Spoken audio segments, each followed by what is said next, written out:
ভাত, রুটি, ফল, দুধ শুধুমাত্র কারা খেতে পারবে না, বা মিষ্টি জাতীয়, চিনি জাতীয়, কারা?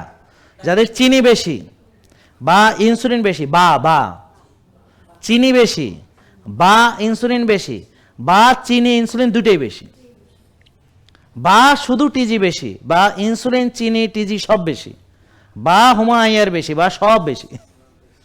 এবার বুঝেন নাই? তাহলে যার হোমোআইআর 2-এর কম আছে সে চাইলে কিছু কিছু খেতে পারবে। এখন ধরেন আপনার সব ভালো, এখন কতখানি আপনি খেতে পারবেন, এটা প্রশ্ন। কতখানি মানে আমরা কখনোই ওই যে 1 ভাগ খেতে হবে এটা ভুলে যাব না। হ্যাঁ, বুঝেন নাই কথা? এটা খালি ভুলে যাব না যে 1 ভাগ খেতে হবে, এটা ভুলে যাব না।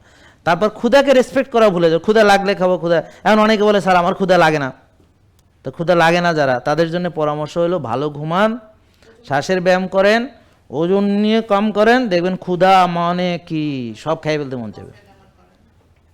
হ্যাঁ, কফি এনামা এক্সেলেন্ট, মানে ডিটক্সিফিকেশন। ওই তো কফি এনামা, শ্বাসের ব্যায়াম, ঘাসে হাঁটা, মানসিক প্রশান্তির চর্চা, মানে ওই তো মানে সোজা কথা রিল্যাক্স। একটা হলো রিল্যাক্স, ভালো ঘুমটুম এগুলোর ভিতরে পড়বে, আর একটা হলো মানে মাসেল কবে খা খা খা, ডিম খা, মাছ খা, মাংস খা, খা, এরকম।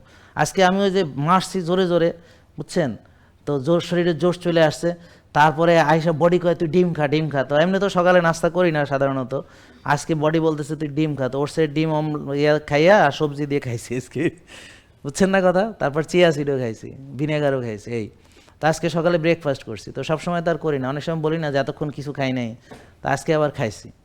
এই জন্য বডি আমাদেরকে বলতে পারে যে তুমি এটা খাও, আমরাও সেটা বুঝতে পারি। এখন আপনি আপনার বডির ভাষাও বোঝেন না, বডি আপনাকে বলে আপনি বুঝতে পারেন না। হ্যাঁ, ব্যাপারটা বুঝছেন? তা আমাদের বডি ল্যাঙ্গুয়েজ বুঝতে শিখতে হবে, জানতে হবে।